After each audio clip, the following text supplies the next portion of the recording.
Kabaddi league 2021 नया साल लग गया है। इस नए साल के दिन पहले दिन बड़े मुकाबले होने वाले हैं और कबड्डी के 3 मुकाबले होने वाले हैं। 2 मुकाबले नहीं, 3 मुकाबले देखने को मिलेंगे।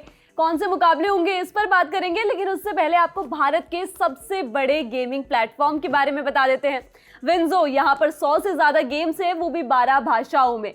इसके साथ इस ऐप पर ना आपको हल्के फुल्के से लेके मार धाड़ वाले सारे गेम्स मिलते हैं और सबसे अच्छी बात यह है कि यहाँ पे आपको अपनी टीम बनाने का झंझट नहीं पालना पड़ता, क्योंकि फैंटेसी वॉर नाम का फॉर्मेट है। वहाँ पे आप एक्सपर्ट्स की टीम को अपनी टीम बना सकते हैं। इसके साथ ही वर्ल्ड वॉर नाम का फॉर्मेट भी है। इस फॉर्मेट में एक गेम में 2 से 4 टीमें भिड़ती है। जो टीम जीतती है उसको मिलते हैं कूपन्स। अब इन कूपन्स का आप इस्तेमाल कर सकते हैं big basket, Amazon, Flipkart, Hotstar पर। चलिए मैच पर वापस आते हैं, क्योंकि 3 मुकाबले होने वाले हैं। पहला मुकाबला यू मुंबा वर्सेस यूपी योद्धा, उसके बाद दूसरा मुकाबला Bengaluru bulls versus Telugu Titans, और उसके बाद एक और मुकाबला होगा, उसमें दबंग दिल्ली के सामने होगी तमिल थलाइवाज। तो बात करते हैं पहले मुकाबले की, क्योंकि सबसे पहले यू मुंबा जो जीती है अपना पिछला मुकाबला, उनके कप्तान जरा वापस आ गए हैं फॉर्म में, पॉइंट स्कोर कर रहे हैं। उनका मुकाबला होगा प्रदीप नरवाल की टीम से। यूपी योद्धा से मुकाबला होगा। यू मुंबा की बात की जाए तो सब कुछ देख चुकी है, 2 जीत हासिल कर ली है, एक हार देख ली, एक टाई मुकाबला खेल लिया, 4 मैचेस खेल लिए। और दूसरी तरफ यूपी योद्धा प्रदीप नरवाल की टीम, वो भी सब कुछ देख चुकी है। 2 मुकाबले हारे हैं, 1 मुकाबला जीता है, 1 मुकाबला टाई किया है। किन किन टीमों के खिलाफ? यू मुंबा की बात करते हैं पहले। बेंगलुरु के खिलाफ पहला मुकाबला खेला था, उसमें 46-30 के मार्जिन से ये टीम जीती थी। फिर दिल्ली के खिलाफ हारी, तमिल के खिलाफ टाई किया और जयपुर के खिलाफ फिर से जीता। इसके बाद यूपी योद्धा की बात की जाए तो अपना पहला मुकाबला बंगाल के खिलाफ हारा, उसके बाद पटना के खिलाफ 1 मुकाबला जीता, फिर जयपुर के खिलाफ हारा और गुजरात के खिलाफ जाकर 32-32 से अपना मुकाबला टाई किया। यू मुंबा के प्लेयर्स की बात कर लेते, क्योंकि कई सारे खिलाड़ी हैं जो इस टीम के लिए अभी तक परफॉर्म करते हुए आ रहे हैं। कप्तान की तरफ से ज़्यादा कुछ नहीं दिखाता, टीम एफर्ट होता है, लेकिन एक एक पॉइंट मैटर करता है और एक एक पॉइंट लाना वो भी सबसे ज़रूरी होता है। तो इस टीम के लिए अभिषेक सिंह काफ़ी कुछ करके गए हैं। पहला मुकाबला सुपर 10 निकाला, उसके बाद 2 मुकाबले में नहीं चले और उन्हीं मुकाबलों में टीम हारी थी। उसके बाद जयपुर के खिलाफ मुकाबला जीता और उस मुकाबले में एक और सुपर 10 अभिषेक सिंह ने लगाया। ओवरऑल 36 रेड पॉइंट्स इनके नाम अब तक हो चुके हैं। इसके बाद इनको असिस्ट करने के लिए आते हैं अजीत, शानदार परफॉर्म कर रहे हैं इस सीजन। पहले मुकाबले में 6 रेड पॉइंट्स निकाले, अगले में 7 निकाले, उसके बाद 2 कॉन्टिन्यूअस सुपर 10 इनके खाते में गए। पहले 15 रेड पॉइंट्स निकाले, बीते मुकाबले में 11 निकाले, अब तक 39 रेड पॉइंट्स ये लेके आ चुके हैं। और डिफेंस की बात भी कर लेते हैं, क्योंकि यू मुंबा हमेशा टॉप पे रहने वाली टीमों में से रहती है। सारे सीजन्स में अच्छा परफॉर्म किया है, लेकिन इस सीजन शुरुआत बहुत शानदार की थी, लेकिन उसके बाद 2 मुकाबले जिस तरीके से हारे, टाई किया, तो उससे लगा नहीं था कि ये उस लेवल का परफॉर्म कर रही है। कप्तान फजल अतरचली कुछ पॉइंट्स नहीं निकाल पा रहे थे, डिफेंस काफ़ी वीक नज़र आया था, लेकिन जब जयपुर के खिलाफ मुकाबला हुआ तो फजल अतरचली चले, उनके कप्तान चले, 3 टैकल पॉइंट्स उन्होंने निकाले। रिंकू काफ़ी अच्छा परफॉर्म कर रहे हैं इस टीम के लिए, अब तक 7 टैकल पॉइंट्स निकाल चुके हैं और मोहसिन ओवरऑल ऑलराउंड परफॉर्म करते हैं इस टीम के लिए। पहले मुकाबले में 2 पॉइंट्स निकाले, अगले में 3 निकाले, उससे अगले मुकाबले में नहीं चले, लेकिन उसके बाद यानी कि पिछले मुकाबले में 2 पॉइंट्स और निकाले। अब तक ओवरऑल 7 टैकल पॉइंट्स ये निकाल चुके हैं। यू मुंबा के टीम की बात की जाए तो अगर पिछला मुकाबला आप देखेंगे तो ओवरऑल परफॉर्मेंस इस टीम की तरफ से दिखी है, परफॉर्मेंस दिखी है, डिफेंस की तरफ से भी, रेडर की तरफ से भी। अजीत को कॉम्प्लीमेंट किया है अभिषेक सिंह ने, जो बीते 2 मुकाबलों में नहीं चले थे। इसके अलावा डिफेंस भी अच्छा रहा था, टैकल पॉइंट्स निकाले थे। आपको रेड्स और टैकल पॉइंट्स के जरिए मैं बता देती हूँ कि इस टीम ने क्या कुछ किया है।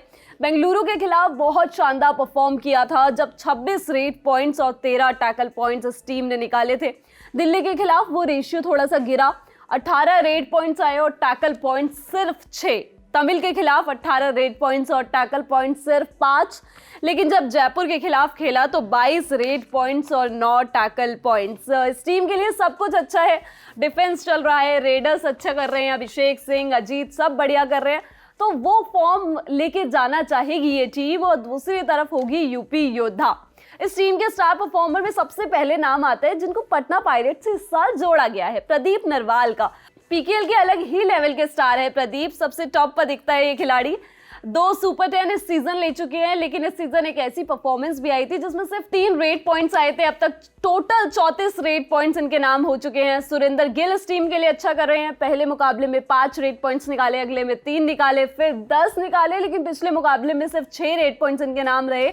ओवरऑल 24 रेड पॉइंट्स ये ले चुके हैं। और रोहित तोमर, एक कॉन्टिन्यूस परफॉर्मेंस की बात होती है तो ये 3 खिलाड़ी इस टीम के लिए निकल के आते हैं। रोहित तोमर, थोड़ा सा ग्राफ अप डाउन चला है इनका।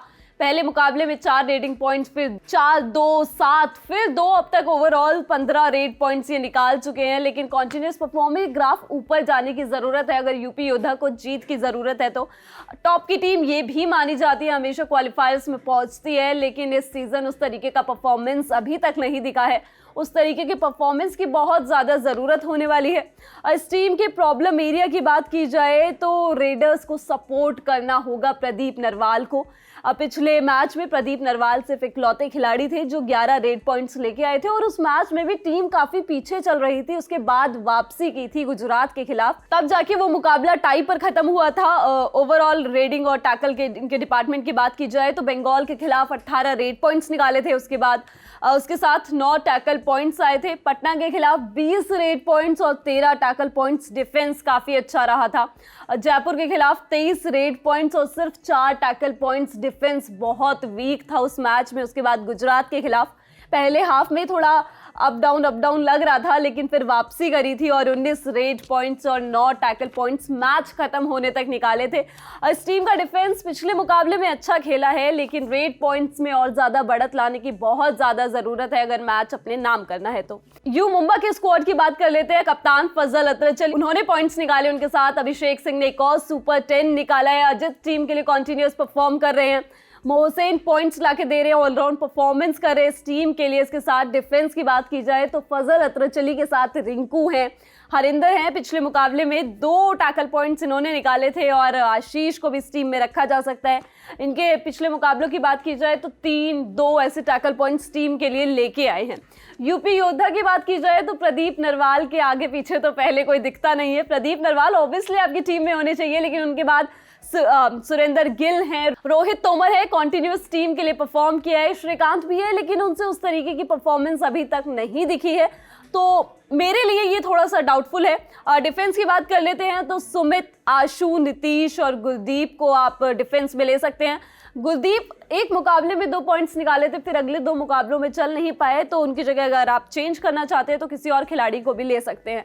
बैटल की बात की जाए तो इस मुकाबले में की बैटल किन दोनों के बीच में होगा। अजीत अपनी टीम के लिए लगातार परफॉर्म कर रहे हैं, टीम हारी भी है तब भी इन्होंने सुपर 10 लिया है। और प्रदीप नरवाल ये भी शानदार खिलाड़ी है, पिछले मुकाबले में सुपर 10 लेके आए हैं। और दोनों की अगर ओवरऑल रेड पॉइंट्स की बात की जाए तो अजीत ने अब तक 39 रेड पॉइंट्स निकाल लिए और प्रदीप नरवाल अभी 34 रेड पॉइंट्स पे ही अटके हुए हैं। वो अपना ग्राफ ऑब्वियसली बढ़ाएंगे, तो ये जो रेडर वर्सेस रेडर की लड़ाई होगी ये बहुत ज़्यादा इंटरेस्टिंग होगी।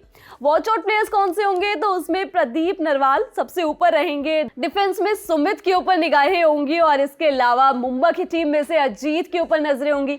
सुपर 10 निकाल रहे हैं, और कितने सुपर 10 लेंगे टीम के लिए, कितनी जीत ये खिलाड़ी लेके आता है। और डिफेंस में फजल अतरचली, सुल्तान कहा जाता है इन्हें।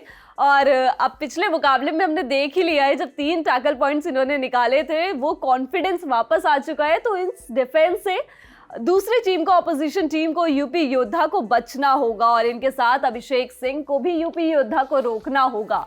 काफ़ी अच्छी फॉर्म में है अभिषेक सिंह, ओवरऑल हमेशा से परफॉर्म करते हैं इस टीम के लिए। पिछला छोड़ के उससे 2 मैचेस में नहीं चले थे, लेकिन अब चलना होगा और वापसी कर ही ली है। इसके बाद दूसरा मुकाबला होगा पवन सहरावत की टीम बेंगलुरु बुल्स का तेलुगु टाइटंस के खिलाफ। तेलुगु टाइटंस अभी तक जीत का इंतजार कर रही है। एक टाई मुकाबला खेला, 2 मैचेस गवा दिए, ओवरऑल 3 मैचेस ही खेले हैं। दूसरी तरफ बेंगलुरु बुल्स अपना सीजन का पहला मुकाबला जो था वो हारी थी, और उसके बाद जो शानदार कमबैक किया है पवन सहरावत की, वो बात मैं आपको बार बार कहती हूँ कि उन्होंने कहा था पहला मुकाबला था, दूसरे मुकाबले में हमें देखिएगा, और वहां से इस टीम ने मुड़ के नहीं देखा है। 4 मैचेस, पहला मुकाबला हारा, उसके बाद लगातार 3 मुकाबलों में जीत हासिल हुई है। बेंगलुरु बुल्स पहला मुकाबला यू मुंबई के खिलाफ ही हारी थी, और 30-46 16 पॉइंट्स के डिफरेंस से वो मुकाबला हारा था। उसके बाद तमिल के खिलाफ 8 पॉइंट से जीता। 38-30 के रेशियो से जीता बंगाल के खिलाफ 1 पॉइंट से 36-35 के रेशियो में वो जीता। और उसके बाद हरियाणा के खिलाफ 42 और 28 का रेशियो रहा, ये भी एक बड़ी जीत इस टीम को हासिल हुई थी। तेलुगु की बात की जाए तो तमिल के खिलाफ पहला मुकाबला टाई किया था 40-40 के उससे, उसके बाद पुनेरी के खिलाफ उतरी तो वो 33-34 सिर्फ 1 पॉइंट से उस मैच को गंवाया। हरियाणा के खिलाफ 37-39 से फिर वो मैच गंवाया। बेंगलुरु टीम की बात की जाए तो पवन सहरावत कॉन्टिन्यूअस इस टीम के स्टार रेडर हैं और कोशिश करते हैं कि हर डिपार्टमेंट से पॉइंट्स लेके आए। इनके कोच इनको कहते भी है कि आप टैकल मत करिए, आप डिफेंस मत करिए, आपका काम रेडर का है, लेकिन वो नहीं मानते। पिछले मुकाबले में यही दिखा था और 22 पॉइंट्स इन्होंने इसी चीज से कमाए थे।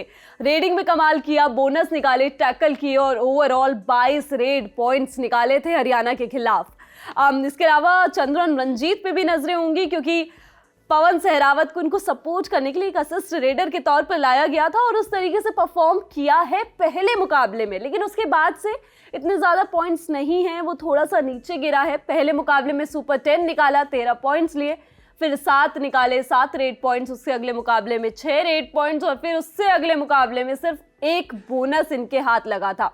डिफेंस की बात की जाए तो जीबी मोरे पहला मुकाबला खेला, दूसरे मुकाबले में ज़्यादा कुछ किया नहीं, तीसरा मुकाबला नहीं खेला और फिर जब चौथे मुकाबले में वापस आए तो 5 टैकल पॉइंट्स इन्होंने निकाले थे। इनके साथ सौरव नंदल पहले मुकाबले में नहीं कुछ कर पाए, लेकिन दूसरे मुकाबले में 5 पॉइंट्स निकाले, फिर 0 पे रहे, फिर अब दूसरे मुकाबले में चौथे मुकाबले में गए तो 2 टैकल पॉइंट्स इनके खाते में गए। इसके अलावा मयूर कदम एक अच्छे परफॉर्मर हैं इस टीम के लिए, 2, 3, 0, 1 इस तरीके से टैकल पॉइंट्स निकाले हैं। अब तक 6 टैकल पॉइंट्स ये निकाल चुके हैं। और ऑलराउंड एक परफॉर्मर की बात की जाए तो उसके लिए भरत है। भरत पहले मैच में 2 पॉइंट्स निकाले, अगले में 5 निकाले, फिर उससे अगले में सिर्फ 1 टैकल पॉइंट निकाला और उससे अगले भी मैच में नहीं चले। ओवरऑल 8 पॉइंट्स निकाल चुके हैं, लेकिन इनका टीम में होना बहुत ज़रूरी है और इन पे काफ़ी कुछ डिपेंड करेगा। प्रॉब्लम एरिया बेंगलुरु बुल्स के लिए आज सच कुछ नहीं दिखता है, क्योंकि अगर आप इनका ओवरऑल रिकॉर्ड देखेंगे कि हर मैच में कितना रेड और कितना टैकल पॉइंट्स लिया, तो बेंगलुरु बुल्स के खिलाफ इस टीम का परफॉर्मेंस ही खराब था, उसको छोड़ दिया जाए उस मैच में, क्योंकि 3 टैकल पॉइंट्स आए थे, 27 रेड पॉइंट्स आए थे। चंद्रन रंजीत, पवन सहरावत दोनों ने सुपर 10 निकाला था। इसको छोड़ दिया जाए तो सिर्फ 3 टैकल पॉइंट्स आए थे। तमिल के खिलाफ 19 रेड पॉइंट्स और 14 टैकल पॉइंट्स। डिफेंस बहुत शानदार चला था उस मैच में। उस मैच में शुरुआत में ही ऐसा लग रहा था कि ये 2 टीमें सिर्फ डिफेंस के बेसिस पे लड़ रही हैं। बंगाल के खिलाफ 6 टैकल पॉइंट्स रहे, 29 रेड पॉइंट्स आए और हरियाणा के खिलाफ 20 रेड पॉइंट्स और 18 टैकल पॉइंट्स। तो ये 20 रेड वाला जो कोटा है ना, वो पवन सहरावत के नाम के आगे ही है। एक कमी जो रहेगी इस टीम के लिए, जिस पे काम करना होगा, चंदन रंजीत को पवन सहरावत को ज़्यादा असिस्ट करना होगा, ज़्यादा पॉइंट्स लेके आने होंगे। पिछले मैच में सिर्फ 1 बोनस पॉइंट ही लेके आए थे। और तेलुगु टाइटंस की बात की जाए तो जीत की तलाश कर रही है अभी तक ये टीम। इस टीम में सिद्धार्थ बाहुबली देसाई हैं और उनके अलावा कोई और खिलाड़ी आपको दिखता नहीं है।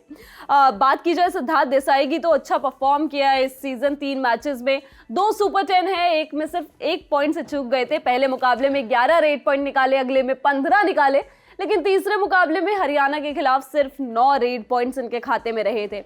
इसके अलावा अंकित बेनीवाल है, पहले मुकाबले दूसरे मुकाबले में इतना अच्छा नहीं दिखे, 1-2 ऐसे ही पॉइंट्स निकाले, लेकिन हरियाणा के खिलाफ ये चले थे और 9 रेड पॉइंट्स इन्होंने निकाले थे। इनके अलावा एक खिलाड़ी और है, राकेश गोवड़ा। ये इनके ऊपर काफ़ी कुछ डिपेंड करेगा, क्योंकि जब सपोर्ट नहीं आता ना, आप सोचते हो कि रेडिंग डिपार्टमेंट से ही और ज़्यादा पॉइंट्स आए। तो इसमें 3 पॉइंट्स इन्होंने पहले मैच में निकाले, फिर 0, फिर उसके बाद 7 पॉइंट्स इन्होंने पिछले मुकाबले में निकाले। ओवरऑल अब तक 10 रेड पॉइंट्स निकाल चुके हैं। और डिफेंस की बात की जाए तो संदीप कंडोला का नाम आता है। पहला मुकाबला जब खेला तो 5 टैकल पॉइंट्स उन्होंने निकाले थे, उसके बाद 1 और उसके बाद 0।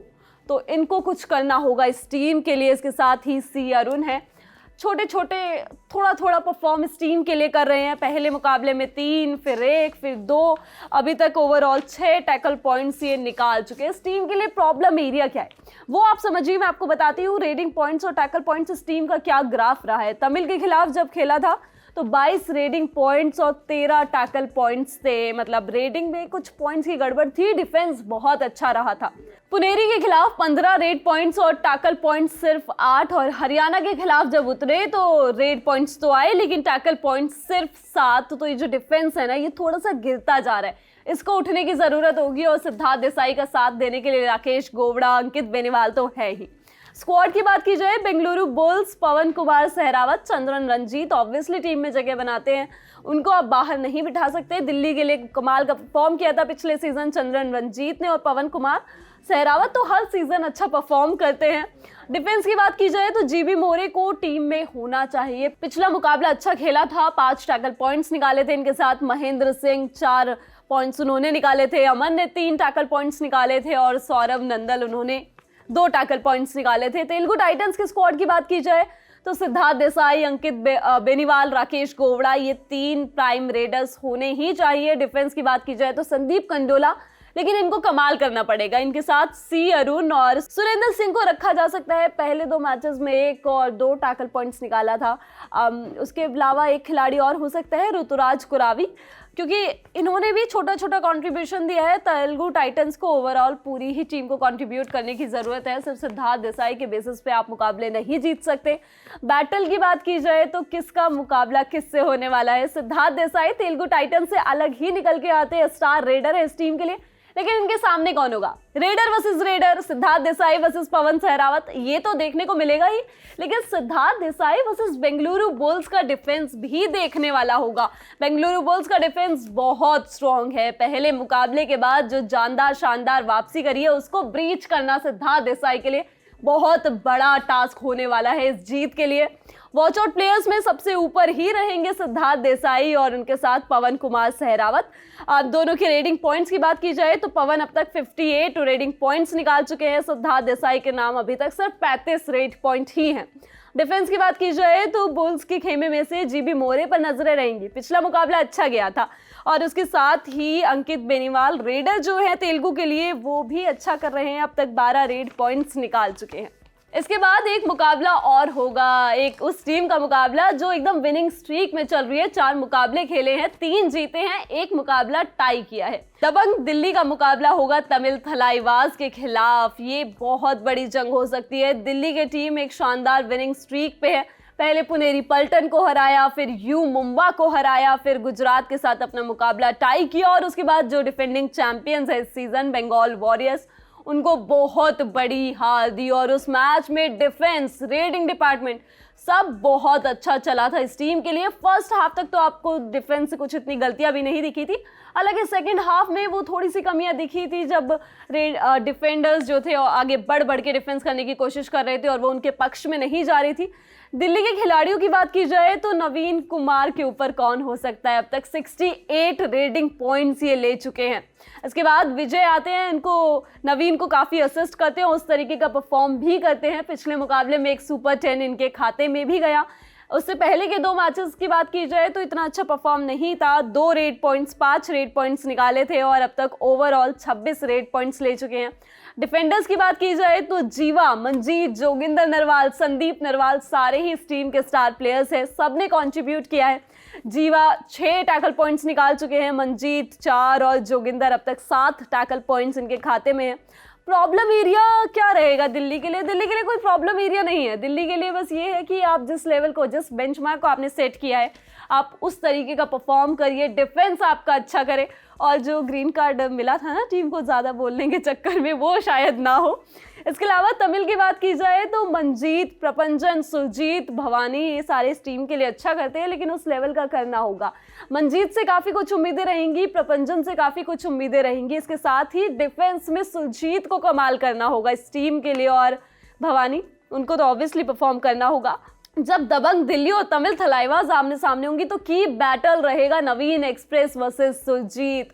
तमिल का डिफेंस भी बहुत स्ट्रांग है। जब बेंगलुरु बुल्स के खिलाफ मुकाबला हुआ था, मैंने आपको बताया था कि एक भी मोमेंट के लिए लग नहीं रहा था कि मैच किस पक्ष में जा रहा है। फर्स्ट हाफ ही अगर आप उस मैच को उठा के देखेंगे तो 1 पॉइंट इधर 1 पॉइंट उधर हो रहा था। तमिल के डिफेंस के सामने नवीन एक्सप्रेस को चलना होगा, सुरजीत के सामने स्पेशली परफॉर्म करना होगा। वॉच आउट प्लेयर्स की बात की जाए इस मैच के लिए तो नवीन कुमार एक्सप्रेस, विजय से काफ़ी कुछ उम्मीदें होंगी। इनके साथ ही तमिल थलाइवास के मंजीत से काफ़ी कुछ उम्मीदें होंगी कि वो अपनी टीम के लिए परफॉर्म करे और डिफेंस में पॉइंट्स इस टीम को लेके आने होंगे तमिल थलाइवास को। सुरजीत को काफ़ी कुछ एक्सेप्शनल करना होगा अगर नवीन विजय को रोकना है तो। ऑपोजिशन का डिफेंस तो ऑलरेडी स्ट्रांग है, जिनके पास जीवा, जोगिंदर नरवाल, संदीप नरवाल, मंजीत चिल्लर जैसे खिलाड़ी है। तो ये 3 मुकाबले होंगे, 6 टीमें भिड़ेंगी और ये बहुत ही इंटरेस्टिंग मैचेस होने वाले हैं। मैचेस में क्या कुछ हुआ है इस सब की कवरेज आपको सिर्फ क से कबड्डी पर ही मिलेगी, तो देखते रहिए दी लल्लन टॉप। और इसके साथ ही एक जरूरी बात और, अगर आपने हमारे नए चैनल लल्लन टॉप स्पोर्ट्स को सब्सक्राइब नहीं किया है तो उसका लिंक आपको डिस्क्रिप्शन में मिल जाएगा। उस चैनल पे आपको सारे स्पोर्ट्स से जुड़े किस्से, कहानियां, न्यूज सब कुछ मिलता है, तो उस चैनल को सब्सक्राइब कीजिए, साथ ही देखते रहिए दी लल्लन टॉप। शुक्रिया।